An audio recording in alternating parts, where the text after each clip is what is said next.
বছরের পর বছর ধরে সিট দখল করে সিট সংকট তৈরি করে হলের উপরে দখল দায়িত্ব রাখতে চান।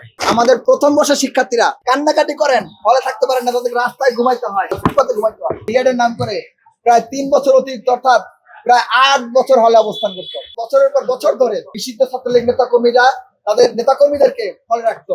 আপনারা জানেন ঢাকা বিশ্ববিদ্যালয়ে গত 15-16 বছর ধরে যে ফেসিবাদী কাঠামো চলেছে, সেই ফেসিবাদী কাঠামোর সূচনা হয়েছিল অবৈধভাবে রিয়াডের মাধ্যমে, পুনর্ভর্তির মাধ্যমে।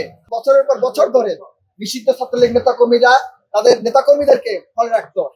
যেখানে অনার্স শেষ হওয়ার কথা 4 বছরে, মাস্টার শেষ করার কথা 1 বছরে, অর্থাৎ 5 বছরে অনার্স মাস্টার শেষ হওয়ার কথা, সেখানে তারা রিয়াডের নাম করে প্রায় 3 বছর অতিরিক্ত, অর্থাৎ প্রায় 8 বছর হলে অবস্থান করত। আপনারা জানেন ঢাকা বিশ্ববিদ্যালয়ে সিট সংকট রয়েছে। প্রথম বর্ষের শিক্ষার্থীরা কোনো সময় শতভাগ সিট পায় না। এই অবস্থা যদি একজন শিক্ষার্থী অন্যায় ভাবে 8 বছর সিট দখল করে রাখে, তাহলে তো প্রথম বর্ষের শিক্ষার্থীকে গণরুমে যেতেই হবে। এইভাবে কৃত্রিম সংকট তৈরি করে ছাত্রলীগ গত 16-17 বছর গণরুম, গেস্ট রুম কায়েম করে শিক্ষার্থীদের নির্যাতন করেছে। আমরা দাবি করেছিলাম ফলে যেহেতু আমাদের সিট সংকট রয়েছে, সুতরাং সিটের স্বচ্ছ নীতিমালা দিতে হবে, এবং সেই স্বচ্ছ নীতিমালা হবে প্রত্যেক শিক্ষার্থী সেশন ধরে আসবে এবং রেজাল্ট হওয়ার সাথে বেরিয়ে যাবে। রিয়াড নিয়ে পুনর্ভর্তি হয়ে হলে থাকার সুযোগ থাকবে না। কিন্তু ওই প্রশাসন আমাদের এবং শিক্ষার্থীদের দাবিকে অগ্রাহ্য করে 3 বছর অনার্সে 2 বছর রিয়াড, মাস্টার্সে 1 বছর, এই টোটাল 3 বছর অতিরিক্ত রিয়াড নিয়ে হলে থাকার সুযোগ করে দিতে যাচ্ছে।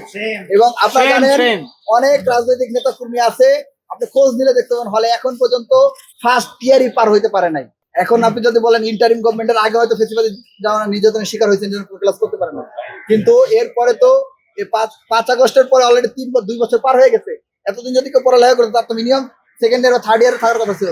কিন্তু এখন আমরা দেখতে পাচ্ছি অনেক রাজনৈতিক কর্মী এখন ফার্স্ট ইয়ারে আছে, তারা রিয়াড নিয়ে আছে, কারণ তারা বছরের পর বছর ধরে সিট দখল করে এইভাবে কৃত্রিম সিট সংকট তৈরি করে হলের উপরে দখল দায়িত্ব রাখতে চায়। তো আমরা সেটার অবসান চাই।